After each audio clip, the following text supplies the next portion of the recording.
இந்த வசனத்தை வாசிக்கலாம். அதுவே வாசிங்க சிஸ்டர். அவ்வேளையிலே சீஷர்கள் இயேசுவிடத்தில் வந்து, பரலோக ராஜ்யத்தில் எவன் பெரியவனா இருப்பான் என்று கேட்டார்கள். இயேசு ஒரு பிள்ளையை தம்மிடத்தில் அழைத்து அதை அவர்கள் நடுவே நிறுத்தி, நீங்கள் மனம் திரும்பிய பிள்ளைகளைப் போல் ஆகாவிட்டால் பரலோக ராஜ்யத்தில் பிரவேசிக்க மாட்டீர்கள் என்று மெய்யாகவே உங்களுக்கு சொல்லுகிறேன். ஆகையால் இந்த பிள்ளையை போல தன்னை தாழ்த்துகிறவன் எவனோ அவனே பரலோக ராஜ்யத்தில் பெரியவனா இருப்பான். இப்படிப்பட்ட ஒரு பிள்ளையை என் நாமத்தின் நிமித்தம் ஏற்றுக்கொள்கிறவன் என்னை ஏற்றுக்கொள்கிறான். என்னிடத்தில் விசுவாசமா இருக்கிற இந்த சிறியரில் ஒருவனுக்கு இடரல் உண்டாக்குகிறவன் எவனோ அவனுடைய கழுத்தில் எந்திர கல்லை கட்டி சமுத்திரத்தின் ஆழத்திலே அவனை அமிழ்த்துகிறது அவனுக்கு நலமாயிருக்கும். இடர்கள் நிமித்தம் உலகத்துக்கு ஐயோ, இடர்கள் வருவது அவசியம். ஆனாலும் அந்த மனுஷனால் இடர்கள் வருகிறதோ அவனுக்கு ஐயோ. உன் கையாவது உன் காலாவது உனக்கு இடர்கள் உண்டாக்கினால் அதை தரித்து எரிந்து போடு. நீ இரண்டு கையுடையவனாய் அல்லது இரண்டு 6வது வசனம் வரைக்கும் பாருங்க, நல்லா புரிந்து கொள்ளுங்கள். இதுல எப்படி அவன் அந்த பிள்ளை வளர்க்க வேண்டும் என்று சொல்லி அநேக காரியங்கள் பார்க்கணும். கர்த்தர் அந்த குடும்பத்தை நம்ம எல்லாரும் சேர்ந்து ஆசீர்வதிக்க போகிறோம், வாழ்த்த போகிறோம். அல்லேலூயா. கர்த்தர் கொடுத்த நல்ல குழந்தைக்காய் நன்றி சொல்கிறேன். இந்த குழந்தையை பிரதிஷ்டை செய்வதற்கு முன்பதாக மை கொடுங்க. பெற்றோரிடத்துல சில வாக்குறுதிகள் நாங்க வாங்க போறோம். அல்லேலூயா. பெற்றோர்கள் அந்த வாக்குறுதிக்கெல்லாம் ஆமே அப்படின்னு சொன்னா மாத்திரம் பிரதிஷ்டையை பண்ண போறோம். அல்லேலூயா.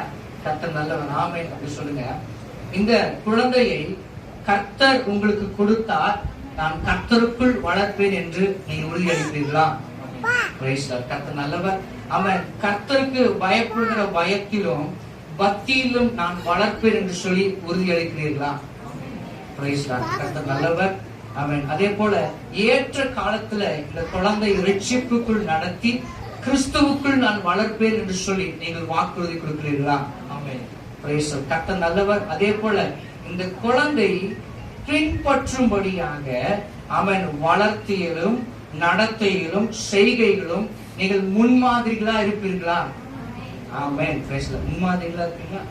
ஆமென். கர்த்தர் நல்லவர். அதே போல வேத வசனத்தை போதித்து அவன் சபைக்கும் சமுதாயத்திற்கும் சாட்சியாக இந்த குடும்பத்தை எங்கள் பெற்றோர் உறவினர்கள் எல்லாரும் சேர்ந்து வளர்க்க ஒப்புக்கொள்கிறீர்களா?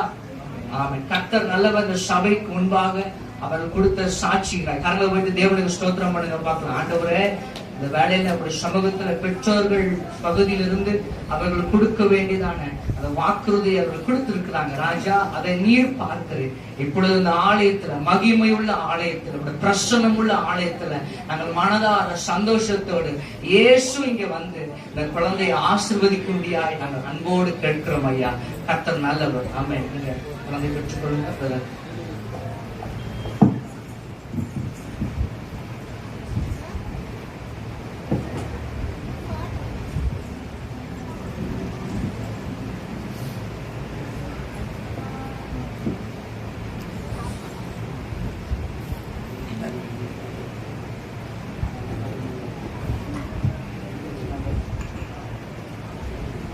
எல்லாரும் கண்ண மூடி நம்ம ஜெபிக்க போகிறோம். கர்த்தர் அவன் இந்த வேளையில செந்தில் ரூபிதா அவர்களுக்கு அவன் ஜோவண்ணா நிலானி என்கிற அவன் ஸ்தோத்திர கர்த்தர் கொடுத்த இந்த நல்ல குழந்தைக்காய் கரங்களை விட்டு தேவனுக்கு ஸ்தோத்திரம் பண்ணுங்க பார்க்கலாம். ஸ்தோத்திரம் ஸ்தோத்திரம் ஸ்தோத்திரம் ஸ்தோத்திரம் ஸ்தோத்திரம். ஆண்டவரே, பிதா குமாரன் பரிசுத்தாவின் நாமத்தினால ஜோவண்ணா நிலானியை நாங்கள் ஆசீர்வதித்து பிரதிஷ்டை பண்ணுகிறோம். ஆண்டவரே, தேவனுக்கு நல்ல கரங்களை தட்டி நன்றி சொல்லுவோம். ஆண்டவரே,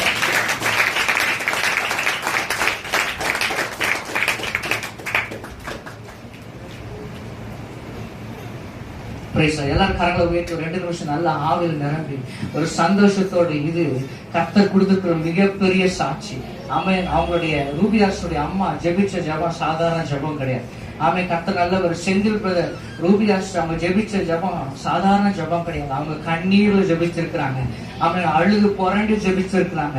கர்த்தர் ஒரு மிகப்பெரிய சாட்சியா ஜோவண்ணா நிலானியை கர்த்தர் கட்டளிட்டு இருக்கிறார். நல்ல தேவனுக்கு நல்ல கரங்களை உயர்த்தி ஸ்தோத்திரம் பண்ணுவோமா? இந்த வேளை எங்க சபைக்கு கொடுத்திருக்கிற ஒரு பெரிய அற்புதத்தின் சாட்சிக்காய் நன்றி. ஜபம் ஜெயமாய் மாறினதுக்காய் நன்றி. இந்த வேளை நாங்கள் ஆசீர்வதிக்கிறோம். சபையில எல்லாரும் கரங்களை வைத்து சொல்லுங்க பார்க்கலாம். இந்த குழந்தை சபைக்குள்ள வளரும் பொழுது சபைக்கு ஒரு பொறுப்பு இருக்கு. சபைக்கு ஒரு பொறுப்பு இருக்கு.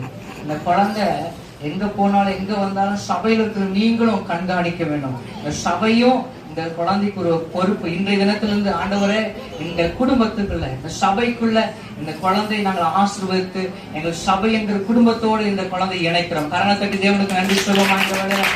ஆண்டவர் இந்த சபைக்கு குறிப்பிட்ட அற்புதத்தின் குழந்தைக்காய் நன்றி செலுத்துகிறோம். நீங்க ஆசீர்வதிப்பீங்க, நீங்க பலப்படுத்துங்க. தேவ கிருபையும் தேவ ஆசீர்வாதமும் எப்பொழுதும் நிறைவா இந்த குழந்தை தங்கியிருப்பதாக. தேவன் நல்லவர். இந்த சாட்சி மாத்திரம் அல்லப்பா, இந்த அற்புதம் மாத்திரம் இல்ல டாடி. அனைவரும் சேர்ந்திருக்கிற ரூபிதாஸ் ஃபேமிலியில ராஜா அவங்க தாயாருடைய ஜெபம், அவங்க மற்ற தகப்பனை ஸ்தோத்திரம், அவங்க தம்பியோட ஜெபம், அவங்க குடும்பத்திற்கு ஒவ்வொருத்தருடைய ஜெபம் ஆண்டு எப்பொழுதும் நிறைவேறட்டும். ஆண்டு அநேக அற்புதங்கள், அநேக அதிசயங்கள், அநேக அடையாளங்கள் நம்முடைய பிள்ளைகள் வாழ்க்கை நிறைவேற்ற முடியாது ஜெபிக்கிறோம். திருமணம் ஆன நாள் முதற்கொண்டு நாங்கள் பார்க்கிறோம் எவ்வளவு அற்புதங்கள் ஆண்டவரே. இன்றும் அவர் வாக்கு மாறாதவராக இருக்கிறார். தேவனுக்கு ஸ்தோத்திரம் பண்ணுவோம் ஆண்டவரே. ஸ்தோத்திரம் ஸ்தோத்திரம் ஸ்தோத்திரம் ஸ்தோத்திரம் ஆண்டவரே. நாம மகிமைப்படுவதாக. பெரிய காரியங்கள் சாசனம் வழியாக பொறுப்படுத்திக் கொள்ளுங்க. இயேசு மூலம் ஜெபிக்கிற நல்ல பிதாவே ஆமென். கர்த்தர் ஆசீர்வதிப்பார். கரங்களை தட்டி அவங்க வாழ்த்துவோம். கர்த்தர் நல்லவர். கர்த்தர்